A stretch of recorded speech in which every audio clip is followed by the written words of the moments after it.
Hello students, this video is for project assistance.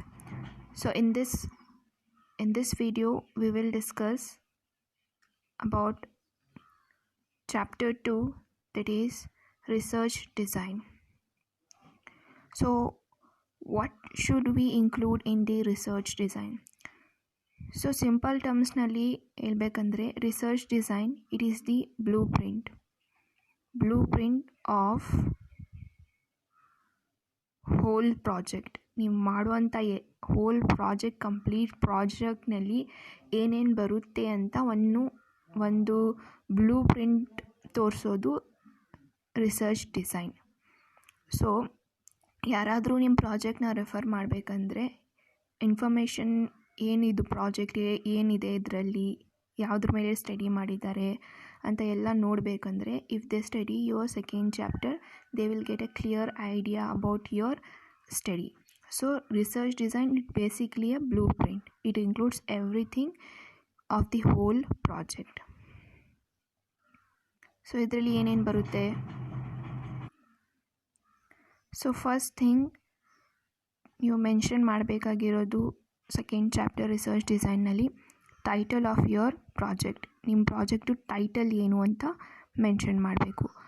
So for example, title of project example ಇಲ್ಲಿ a study on demonetisation effect on farmer suicide or a study of impact of GST on wholesale sector. So ನೀವು ಮಾಡಿರೋದು project title, topic of your project, that is simply you have to mention your title, nothing else. That is the first thing.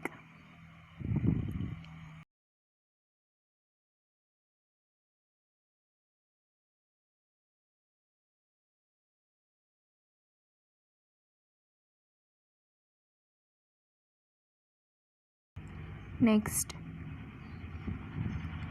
second is statement of problem, scope of the study, objective of the study, review of literature, operational definition, method of data collection, reference period, limitation and chapter scheme. So total contents research ಡಿಸೈನ್ನಲ್ಲಿ ಬರೋದು 11 points ಬರುತ್ತೆ. ಆ 11 ಪಾಯಿಂಟ್ಸ್ನ ನೀವು mention ಮಾಡಬೇಕು. So ಇವಾಗ ನೋಡೋಣ one by one. So first title, you know I have already told you, just you have to write the title. ನಿಮ್ಮ title ಏನಿದೆ ಅದು ಬರಿಬೇಕು. Next, statement of problem. So ನಾವು ರಿಸರ್ಚ್ ಮಾಡ್ತಾ ಇರೋದು ವಾಟ್ ಎವರ್ ದಿ ರಿಸರ್ಚ್, ನಿಮ್ಮ topic ಏನಿದ್ರೂ ನೀವು ಮಾಡ್ತಾ ಇರೋದು ರಿಸರ್ಚ್ ಪರ್ಪಸ್ ಏನಂದರೆ, why we are doing research means there is one problem.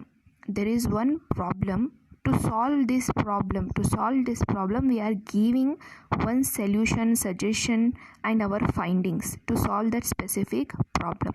So ಇವಾಗ ರಿಸರ್ಚ್ ಮಾಡಬೇಕು ಅಂದರೆ ಒಂದು ಪ್ರಾಬ್ಲಮ್ ಇರುತ್ತೆ. ಆ ಪ್ರಾಬ್ಲಮ್ಗೆ ನಾವು ಎಲ್ಲ ಸ್ಟಡಿ ಮಾಡಿ, ಒಂದು ಪೀರಿಯಡ್ ಆಫ್ ಸ್ಟಡಿ ನಾವು ಮಾಡಿ ನಮ್ಮ ಪ್ರಕಾರ ಅದಕ್ಕೆ ಏನು ಸೊಲ್ಯೂಷನ್ಸ್ ಇರ್ಬೋದು ಅಂತ ಕೊಡೋದು. ಸೊ ಇಲ್ಲಿ ಸೆಕೆಂಡ್ ಪಾಯಿಂಟ್ನಲ್ಲಿ ನೀವು ಮಾಡ್ತಾ ಇರೋ ಟೈಟಲ್ ಪ್ರಕಾರ, according to your title, what is the problem you are facing for that you are studying. So for example ಇಲ್ಲಿ ನಾವು ತಗೊಂಡಿದ್ರೆ effect of demonetisation on farmer suicide. So farmer demonetisation ಆಗುವ ಬಿಕಾಸ್ ಆಫ್ ಡಿಮಾನಿಟೈಸೇಷನ್ ಫಾರ್ಮರ್ ತುಂಬ suicide ಮಾಡಿಕೊಂಡ್ರು. ಅದಕ್ಕೆ ಏನು ಈ ಪ್ರಾಬ್ಲಮ್ನ ನಾವು ಸ್ಟಡಿ ಮಾಡ್ತಾ ಇರೋದು, ಆ ಎಲ್ಲ ಸಿಚುವೇಶನ್, ಆ ಎಲ್ಲ ಸಿನಾರಿಯೋನ ಸ್ಟಡಿ ಮಾಡ್ತಾ ಇರೋದು. ಸೊ ಇಲ್ಲಿ farmers who are considered the backbone of our national economy was affected by currency note demonetisation ಆಗುವಾಗ ಇದು ಒಂದು problem that they have committed suicide. So ಯಾಕೆ ಅವರು ಸುಸೈಡ್ನ ಕಮಿಟ್ ಮಾಡಿದ್ರು, what were the solution they can take on that situation, government ಏನು ಮಾಡ್ಬೋದಾಗಿತ್ತು. So ಇದೆಲ್ಲ ಪ್ರಾಬ್ಲಮ್, ಆ ಪ್ರಾಬ್ಲಮ್ನ ನಾವು ಸೊಲ್ಯೂಷನ್ ಕೊಡ್ತಾ ಇರೋದು. ಅದೇ ರೀತಿ ನಿಮ್ಮ ಪ್ರಾಜೆಕ್ಟ್ ಯಾವುದಿದ್ರೂ, ಫಾರ್ ಎಕ್ಸಾಂಪಲ್ GST ಇರ್ಬೋದು. ಸೊ GST ಇಂದ, ಇಂಟ್ರೊಡಕ್ಷನ್ ಆಫ್ GST ಇಂದ ಸ್ಪೆಸಿಫಿಕ್ ಏರಿಯಾಗೆ ಹೇಗೆ ಎಫೆಕ್ಟ್ ಆಗ್ತಾಯಿದೆ. ಸೊ ಇವಾಗ ನಿತಿನ್ ತೊಗೊಂಡಿರೋದು ಹೋಲ್ಸೇಲ್ ಸೆಕ್ಟರ್. ಸೊ ಹೋಲ್ಸೇಲ್ನಲ್ಲಿ ಹೇಗೆ ಚೇಂಜಸ್ ಆಗ್ತಾಯಿದೆ, ಟ್ಯಾಕ್ಸ್ ಏನಾದರೂ ಅವರು ಜಾಸ್ತಿ ಪೇ ಮಾಡಬೇಕಾಗಿದೆಯಾ, ಅಥವಾ ಏನು ಪ್ರಾಬ್ಲಮ್ಸ್ ಅವರು ಫೇಸ್ ಮಾಡ್ತಾ ಇದ್ದಾರೆ. So that should be here. That is the statement of problem. ಏನು ಪ್ರಾಬ್ಲಮ್ ಫೇಸ್ ಮಾಡ್ತಾ ಇದ್ದಾರೆ ಅದಕ್ಕೆ ನೀವು ಸೊಲ್ಯೂಷನ್ ಕೊಡ್ತಾ ಇರೋದು. Next is scope of the study. So scope of the study ಅಂದರೆ ಯಾವ ಏರಿಯಾನ ನೀವು ಕವರ್ ಮಾಡ್ತಾಯಿದ್ದೀರಾ. ಸೊ ಸ್ಪೆಸಿಫಿಕ್ ಆಗಿ ಇಲ್ಲಿ ಬರೋದು, ನೀವು ಸ್ಪೆಸಿಫಿಕ್ ಡಿಸ್ಟ್ರಿಕ್ಟ್ನ ಕವರ್ ಮಾಡ್ತಾ ಇದ್ದೀರಾ, specific town, city, like that. So ನಿಮ್ಮ study it is limited to Kolar district only or Chikkaballapura district, like that. You have to mention which area you are covering and what type of industry it is covering. Specific ಆಗಿ ಯಾರಿಗೆ ನೀವು target ಮಾಡ್ತಾ ಇರೋದು. So ಇವಾಗ ನಾವು example ತಗೊಳ್ಳೋದು, we are covering the farmers of Kolar district. So GST ತಗೊಂಡ್ರೆ our focus is on our wholesale sector. Like ಒಂದು ತಗೊಂಡ್ರೆ effect of demonetisation and digital banking of DCC bank ಅಂತ ತೊಗೊಂಡ್ರೆ, DCC bank if it is in Mulbagal branch do DCC bank ಕಸ್ಟಮರ್ಸ್ನ ನಾವು target ಮಾಡ್ತಾಯಿದ್ದೀರಿ. So ಯಾವ type of customers, ಇಂಡಸ್ಟ್ರಿನ ನೀವು ಟಾರ್ಗೆಟ್ ಮಾಡ್ತಾಯಿದ್ದೀರಾ, ಪ್ಲಸ್ ಟೈಪ್ ಆಫ್ ಸ್ಕೋಪ್ ನಿಮ್ಮದು ಲಿಮಿಟೆಡ್ ಇದೆಯಾ, limited to which extent. So ಎಲ್ಲಿವರೆಗೂ ನೀವು ಸ್ಟಡಿ ಮಾಡ್ತಾಯಿದ್ದೀರಾ.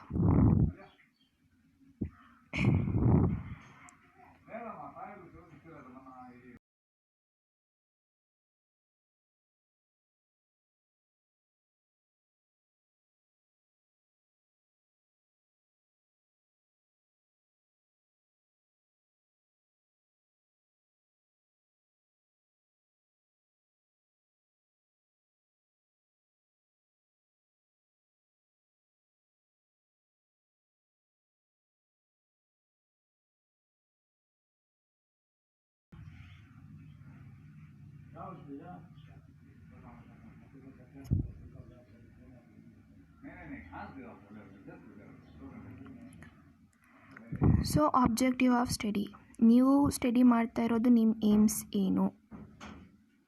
ಏನಕ್ಕೆ ನೀವು ಸ್ಟಡಿ ಮಾಡ್ತಾ ಇದ್ದೀರಾ. ಸೊ ಫಾರ್ ಎಕ್ಸಾಂಪಲ್ ತಗೊಂಡಿರೋ ಒಂದು ಪ್ರಾಜೆಕ್ಟ್ಸ್ನಲ್ಲಿ your aim is to study whatever the problems faced by the farmers due to demonetization or the reasons of the farmers to commit suicide, like that.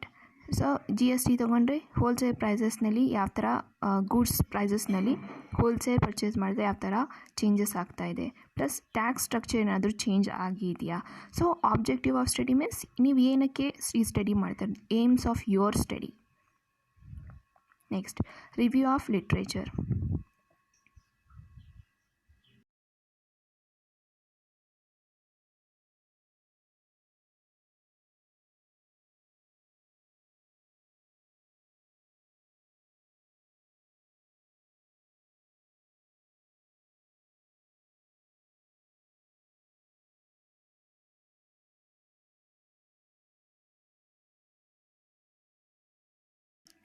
So review of literature, you are just reviewing the already available literature. So ಇಲ್ಲಿ ನಿಮ್ಮ project, according to your project already available studies ಯಾರ್ಯಾರು ಮಾಡಿದ್ದಾರೆ, plus unrevealed aspects of that study. So ಅವರು study ಮಾಡಿದ್ದಾರೆ, ಆ author study ಮಾಡಿದ್ದಾರೆ, specific similar to your topic, similar to ನಿಮ್ಮ topic similar ಅವ್ರು ಸ್ಟಡಿ ಮಾಡಿದ್ದಾರೆ ಆಲ್ರೆಡಿ ಇನ್ ಹಿಸ್ಟ್ರಿ ಅವ್ರು ಮಾಡಿದ್ದಾರೆ. ಮತ್ತು ಅವರು ರಿವೀಲ್ ಮಾಡಿಲ್ವಾ ಆ ಆಸ್ಪೆಕ್ಟ್ನ ನೀವು ಕವರ್ ಮಾಡ್ತಾ ಇರೋದು. ಸೊ ಇಲ್ಲಿ ಮೆನ್ಷನ್ ಮಾಡಬೇಕಾಗಿರೋದು previous studies that is similar to your title. So for example ಇಲ್ಲಿ 2 ಮೆಂಬರ್ಸ್ದು ನಾನು ತೊಗೊಂಡಿದ್ದೀನಿ. So this is of farmer suicide. So ಈ ಮೆಂಬರ್ಸ್ ಈ ಇಯರ್ನಲ್ಲಿ this person in this year on this specific title he has given this conclusion.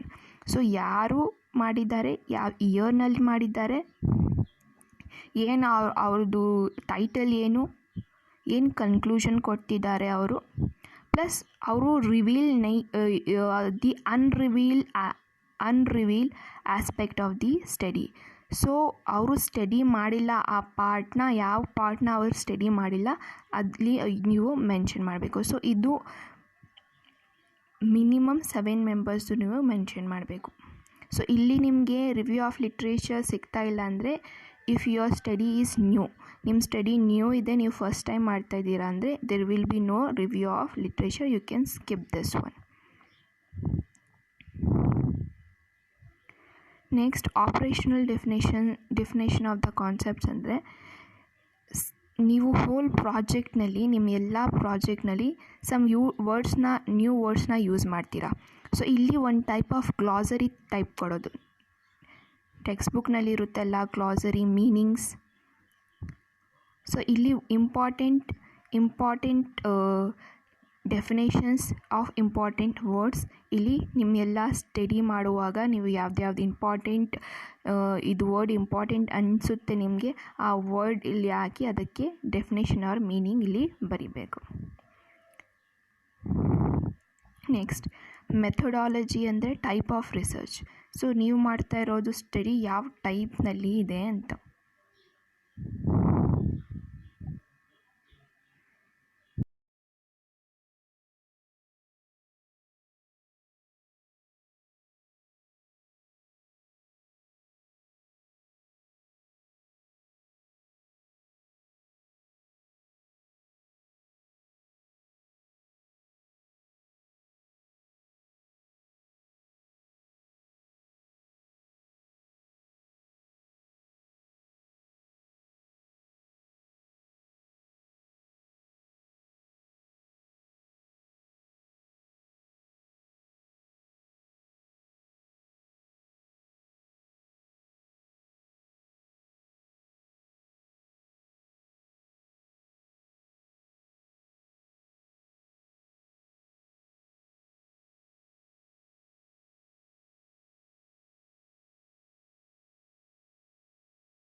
So normally college ಪ್ರಾಜೆಕ್ಟ್ಸ್ನಲ್ಲಿ use ಮಾಡೋವಂಥ studies 3 ಇದೆ. ಒನ್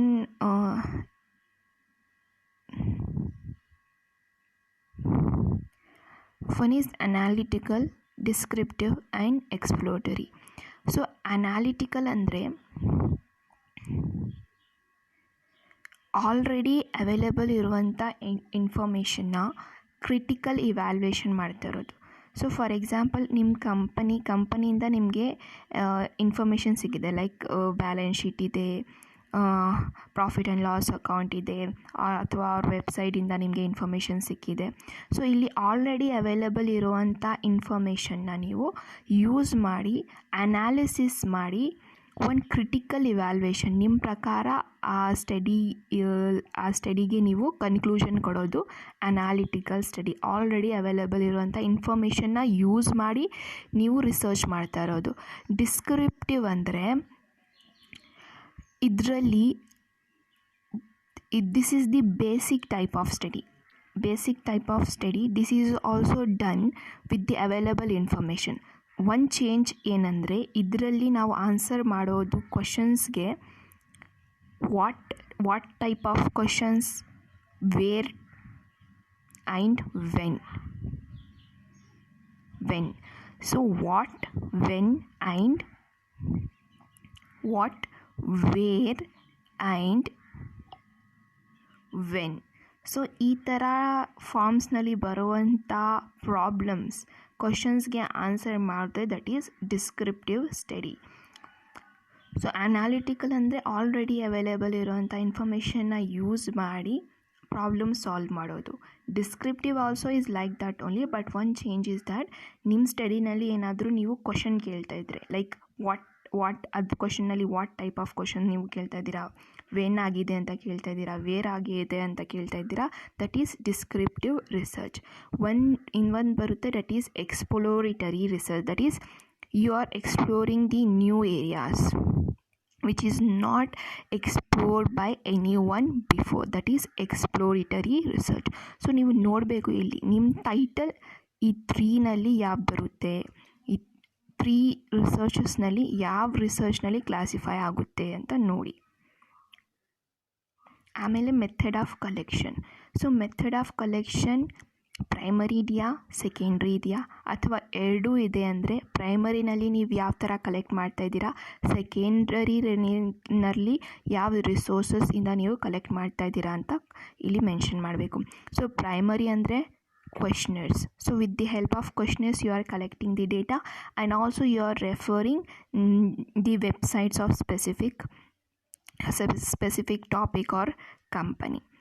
ಆ್ಯಂಡ್ ಸೆಕೆಂಡ್ರಿ ಡೇಟಾನಲ್ಲಿ ಕಂಪನಿ ಪ್ರಾಜೆಕ್ಟ್ಸ್ ಇದ್ದರೆ ಇಲ್ಲಿ companies annual reports, balance sheet, magazine, journals etcetera websites you have to mention, that is method of collection. And reference period ಅಂದರೆ so ಇಲ್ಲಿ for example previous years, how many previous years you have referred. So data ಯಾವಾಗ ನೀವು refer ಮಾಡ್ತೀರಾ, for example balance sheet last 5 ಇಯರ್ಸ್ದು ನೀವು refer ಮಾಡ್ತಾ ಇದ್ದರೆ so ಆ 5 ಇಯರ್ಸ್ ಇಲ್ಲಿ ಮೆನ್ಷನ್ ಮಾಡಬೇಕು ನೀವು, ಈ 5 ಇಯರ್ಸಿಂದ ನಾನು ಈ ರೆಫರೆನ್ಸ್ ಪೀರಿಯಡ್ ತೊಗೊಂಡಿದ್ದೀನಿ ನನ್ನ ಡೇಟಾಗೆ ಅಂತ. ಸೊ ಆ ಡೇಟಾ ಯೂಸ್ ಮಾಡ್ತಾ ಇರೋ ಡೇಟಾ ಯಾವಾಗೆ ಕಲೆಕ್ಟ್ ಆಗಿದೆ. ಸೊ ಫಾರ್ ಎಕ್ಸಾಂಪಲ್ 2019, 2018, 17 ಈ ಥರ ನೀವು ವೆಬ್ಸೈಟ್ ವಿಸಿಟ್ ಮಾಡ್ರೂ ಅಲ್ಲಿ ಪಬ್ಲಿಷ್ ಡೇಟ್ ಅಂತ ಇರುತ್ತೆ. ಸೊ ಪಬ್ಲಿಷ್ ವೆಬ್ಸೈಟ್ ಇವಾಗ ಫ್ರೀಲ್ಯಾನ್ಸ್ಗೆ ನೀವು ಇಂಟರ್ನೆಟ್ ಯೂಸ್ ಮಾಡ್ತೀರಾ. ಸೊ ಇಂಟರ್ನೆಟ್ ಯೂಸ್ ಮಾಡುವಾಗ ಏನಾದರೂ ಒಂದು ಆರ್ಟಿಕಲು ನೀವು ರೀಡ್ ಮಾಡಿದ್ರೆ ಅಲ್ಲಿ ಪಬ್ಲಿಷ್ ಡೇಟ್ ಇರುತ್ತೆ. So that is the reference period. Publish ಡೇಟ್ನಲ್ಲಿ ಇಯರ್ ಮೆನ್ಷನ್ ಮಾಡಿರ್ತಾರೆ. ಸೊ ಯಾವ್ದು ನೀವು ಯೂಸ್ ಮಾಡಿದ್ದೀರ ಡೇಟಾ ಅದೆಲ್ಲ ನೀವು ಒಂದು ಬುಕ್ನಲ್ಲಿ ರೆಕಾರ್ಡ್ ಮಾಡಬೇಕು. Plus you have to save the websites you have visit also. ಆ ವೆಬ್ಸೈಟ್ಗೆಲ್ಲ ಲಿಂಕ್ ಕಾಪಿ ಮಾಡಿ ಒಂದು ವರ್ಡ್ ಪ್ಯಾಡ್ನಲ್ಲಿ ಪೇಸ್ಟ್ ಮಾಡಿ. ಅದೆಲ್ಲ ಲಾಸ್ಟ್ನಲ್ಲಿ ನೀವು ರೆಫರೆನ್ಸಸ್ನಲ್ಲಿ ಪ್ರಾಜೆಕ್ಟ್ ಎಲ್ಲ ಕಂಪ್ಲೀಟ್ ಆದಮೇಲೆ ರೆಫರೆನ್ಸಸ್ನಲ್ಲಿ ನೀವು ಮೆನ್ಷನ್ ಮಾಡಬೇಕು, ಇದೆಲ್ಲ ವೆಬ್ಸೈಟ್ನ ಯೂಸ್ ಮಾಡಿ ನೀವು ಇದೆಲ್ಲ ಹೋಲ್ ಪ್ರಾಜೆಕ್ಟ್ ಮಾಡಿರೋದು ಅಂತ ನೀವೆಲ್ಲ ಮೆನ್ಷನ್ ಮಾಡಬೇಕು. So whatever the websites you are going to visit, please copy the link in another document, or easily you can also copy in your phone, in the message box also you can easily copy and save as a draft also you can save if you don't have laptop systems etc. Next, limitations of the study. So ಇವಾಗ ಎಲ್ಲ study ಮಾಡಿದ ಮೇಲೆ ನೀವು ಏನೇನು ಪ್ರಾಬ್ಲಮ್ಸ್ನ face ಮಾಡಿದ್ದೀರಾ, what are the limitations of the study, ಏನೇನು ಪ್ರಾಬ್ಲಮ್ನ ಫೇಸ್ ಮಾಡಿದ್ದೀರಾ. ಸೊ ಇಲ್ಲಿ ಇದು ಮೆನ್ಷನ್ ಮಾಡಬೇಕು. ಸೊ ಫಸ್ಟ್ ಇಲ್ಲಿ ಪ್ರಾಬ್ಲಮ್ ಕರೆಂಟ್ ಸಿಚುವೇಶನ್ದು ಲಾಕ್ಡೌನ್ ಪ್ರಾಬ್ಲಮ್ ಓನ್ಲಿ. ಸೊ ಲಾಕ್ಡೌನಿಂದ ಎಷ್ಟೊಂದು ಪ್ರಾಬ್ಲಮ್ಸ್ ನಿಮಗೆ ರಿಸರ್ಚ್ ಮಾಡೋಕ್ಕೆ ಆಗ್ತಾಯಿದೆ.